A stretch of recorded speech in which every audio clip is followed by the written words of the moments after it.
आपकी इच्छा और हमारे लिए आदेश। तो कैसे हैं आप लोग। आज की ये वीडियो बहुत ज़्यादा इंस्पिरेशनल होने वाली है क्योंकि इस वीडियो में इन्होंने अपने टॉक्सिक फादर को रिक्रिएट किया है। जब हमारी इनसे बात हुई थी तो इन्होंने हमें बताया था इनके फादर बचपन से ही टॉक्सिक थे। मीन्स जब ये पैदा हुई थी तो इनके फादर चाहते ही नहीं थे कि ये पैदा हों। अपनी पूरी फैमिली को स्लेव के जैसे ट्रीट करते हैं। मीन्स हमने पैसा कमाया है तो तुम्हें ये काम करना ही पड़ेगा। इनके फादर इनको या इनकी फैमिली को पैसा नहीं देते थे।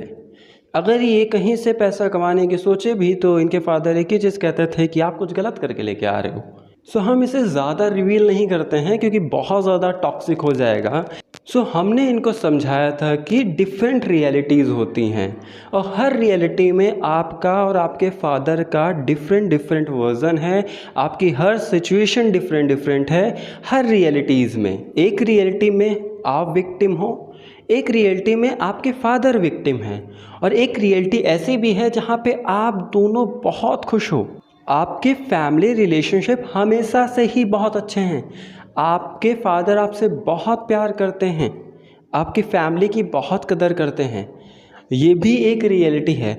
इनको हमने 6th डायमेंशन एक्सप्लेन किया था जिसमें इन्हीं का वर्जन ऑलरेडी वो रियलिटी जी रहा है। मीन्स आपको कुछ मैनिफेस्ट करने की ज़रूरत नहीं होती है। आप बस वैसे बिहेव करो, वैसे डिसीज़न मेकिंग करो, वैसे सुबह से लेकर शाम तक का पूरा रूटीन मेंटेन करो जैसी आप ज़िंदगी जीना चाहते हो। क्योंकि आपको कुछ मैनिफेस्ट नहीं करना है, वो रियलिटी ऑलरेडी एग्जिस्ट करती है एंड आपका वर्जन ही वो रियलिटी जी रहा है। मीन्स पास्ट और फ्यूचर एग्जिस्ट नहीं करता। 3D इल्यूज़न है, टाइम भी इल्यूज़न है। अगर कुछ फैक्ट है तो यही है कि जिस चीज़ को आप फैक्ट मानते हो बस वही फैक्ट है।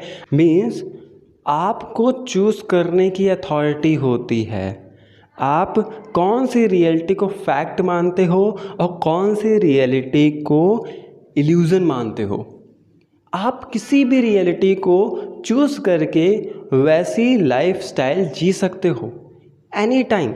बिकॉज़ हर रियलिटी अभी इसी वक्त प्रेजेंट टाइम में एग्जिस्ट करती है और आप ही उस रियलिटी को जी रहे हो। टाइम एग्जिस्ट नहीं करता। Everything is happening right now and आप ही उस वर्जन को जी रही हो। इसको हमने बहुत अच्छे से quantum jump, identity shifting and self talk video में एक्सप्लेन किया है। बाकी मैंने सारी वीडियोज़ में एक्सप्लेन किया है, बट कुछ ऐसी वीडियोज़ हैं ये जिससे आपको क्लियरिटी मिल जाएगी। ये 27 ईयर्स से इस टॉक्सिसिटी को झेल रही थी और इन्होंने सिर्फ और सिर्फ 17 डेज़ के अंदर अपने फादर को रिक्रिएट कर लिया। ज़्यादा देरी ना करते हुए सक्सेस स्टोरी स्टार्ट करते हैं। हेलो हर्ष भाई, मेरी सक्सेस स्टोरी आ गई है, शेयर करनी थी आपसे। मैंने आपसे कहा था ना टॉक्सिक फादर वाला सीन। मैं रो भी रही थी आपसे बात करते वक्त। मैंने ना ठान लिया था अब बहुत हो गया। और फिर जैसा आपने कहा था कि हमारे सोच हमारे ख्यालात ही जैसे होंगे वैसे ही वो इंसान बर्ताव करेगा। मैंने शिकायत ही करना छोड़ दिया, वैसे भी हराम ही है। और मैंने एक दिन मन में बस इतना बोला कि मेरे डैड रिग्रेट के साथ लौट आए हैं और वो मुझसे बात करने के लिए तरस रहे हैं। और फिर इन अ डे और 2 वो मेरी माँ के पास सारा दिन मेरे बारे में बात करते रहते हैं। वो क्यों मेरे से बात नहीं कर रही है, बोलो उससे मेरे से बात करने के लिए। और वो ना मेरे ऊपर पैसे भी नहीं खर्च करते थे। और आज उन्हें अगर पता चल जाए मेरी एक भी चीज़ तो सब मेरे लिए घर पर ले आते हैं। मेरी बहन की शादी के वक्त वो लड़ाई कर रहे थे क्योंकि उनको जिम्मेदारियों से भागना था। और अब वो मेरी मॉम से कहते हैं कि उसकी उम्र निकलती जा रही है, अच्छा लड़का देख के शादी कर देते हैं। और बहुत सारे रिश्ते आ रहे हैं मुझे अच्छे वाले। पहले उनका ऐसा था कि थोड़ी गरीबी में शादी कर देंगे ना बेटियों की तो वो मेरे सामने झुकेंगी। और अब उनका ऐसा है कि सबसे बेस्ट लड़का मिले। वो लड़का कैसा है, क्या है, बहुत पूछताछ करते हैं। उनका 2 टाइम एक्सीडेंट हुआ था, कुछ छोटा मोटा, बड़ा नहीं। मैंने उनसे पूछा तक नहीं कैसे हो। पहले हर दिन प्यार से मालिश करना, उनके रूम की साफ़ सफाई करना, ये सब करती थी। फिर भी वो मुझे इनकार से देखते थे। और अब उनका ऐसा है कि वो भले मेरे लिए कुछ ना करें, बस वो मुझसे बात कर लें बस। एक दिन वो बहुत इमोशनल हो गए थे और बहुत पछतावे से कह रहे थे कि मैं बाप हूँ उसका, चाहे जो भी हो उसके साथ खड़ा हूँ। अगर कोई भी कुछ उसे तकलीफ़ देगा शादी के बाद भी तो मैं उसका खून पी जाऊँगा। मैं ऐसे छोड़ूंगा नहीं, वो मेरे दिल का टुकड़ा है। Me and my mom was shocked. Mom कह रही थी बेटा अगर आपने ये मैनिफेस्ट कर लिया तो आप कुछ भी मैनिफेस्ट कर सकते हो। My mom shares she never seen him like this her entire life. पहले मैं 3D में जाकर बहुत खिदमत करती थी उनकी और उनके मनपसंद करियर को ही अपना करियर बना लिया था। और आज हमने पूछा तक नहीं, एक्सीडेंट हुआ, आप ठीक तो हो? कुछ नहीं, बस एक थॉट चेंज किया, सिर्फ एक बार, और देखो ही हैज़ चेंज्ड मैन। और हर्ष भाई, मैंने ये भी कहा था वो मेरे भाई को इन्वेस्टमेंट के लिए पैसे देने के लिए परेशान कर रहे हैं। गेस व्हाट, आराम से दे दिया। जो ऑलमोस्ट 1 ईयर से स्ट्रेच कर रहे थे, इतनी आराम से दे दिया।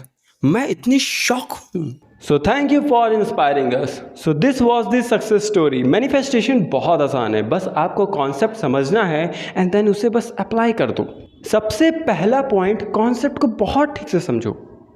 सेकेंड पॉइंट, आपको कौन सी रियलिटी में जंप करना है, उस रियलिटी के बारे में डिटेल नॉलेज निकालो। बैठ के सोचो ज़रा कि अगर वो रियलिटी मेरी हो गई सो मेरे पूरे दिन का रूटीन क्या होगा, मेरी बात करने का ढंग क्या होगा, मेरा बिहेवियर क्या होगा, मैं किस तरह से सोचूंगी या किस तरीके से सोचूंगा, मेरा डिसीजन मेकिंग क्या होगा, मैं सेटिस्फाइड रहूंगी या डिससेटिस्फाइड रहूंगी। अब इसके बीच में नेगेटिव थॉट्स आएंगे तो उसके साथ किस तरीके से डील करना है। नेगेटिव 3D दिखेगी तो उसके साथ किस तरीके से डील करना है। मुझे अपने एजम्पशन के साथ किस तरीके से फेथफुल रहना है। और अगर इशू आ भी गया 3D में या मन में थॉट्स आ भी रहे हैं तो उसे जस्ट एक नॉर्मल मेंटल प्रोसेस सोच के छोड़ दो। आपको प्रायोरिटी नहीं देनी है नेगेटिव थॉट्स को, because thoughts are natural process. अगर 3D आपके सामने आती भी है तो ऑब्जर्व करो 3D को बदलने की कोशिश मत करो। समझो वो आपकी सोच से बनी है। तो जैसे 3D आपके सामने आई, नेगेटिविटी दिखी, ऑब्जर्व करो उस नेगेटिविटी को, ऑब्जर्व करो उस 3D को एंड इस बात को समझो कि ये मेरी सोच से बनी है। मीन्स अभी हमें अपनी सोच पे वर्क करना है। सो मुझे सोच कैसी रखनी है उस पे वर्क करो। 3D बदलने की कोशिश मत करो, खुद को बदलो, खुद की सोच बदलो। उस रियलिटी के जैसे जीना स्टार्ट करो, उस रियलिटी के जैसे रहना स्टार्ट करो। जब थॉट्स या 3D नेगेटिव हो तो जस्ट उसे ऑब्जर्व करो, समझो और वहाँ सोचो कि आपकी कैसी सोच होनी चाहिए। मतलब हमें डरना नहीं है 3D ऐसी है इसको चेंज करना है, हमें चेंज नहीं करना है 3D को, हमें अपनी सोच बदलनी है। इस बात को समझना पड़ेगा, हमारी सोच से सब चीज़ क्रिएट हो रहा है। तो यहाँ पे हमें 3D बदलने की ज़रूरत नहीं है, हमें यहाँ सोच पे वर्क करना है। हमें सोच रखनी है जैसी 3D हमें चाहिए, जैसी लाइफस्टाइल हमें चाहिए वो ऑलरेडी एग्जिस्ट कर रही है। सो हमें बस उसके जैसी मेंटल प्रोसेस रखनी है, मेंटल पैटर्न बिल्कुल वैसे ही रखना है एंड आप उस रियलिटी में चले जाओगे। सिंपल। सो आई होप आप वीडियो को बहुत अच्छे से समझ चुके होंगे।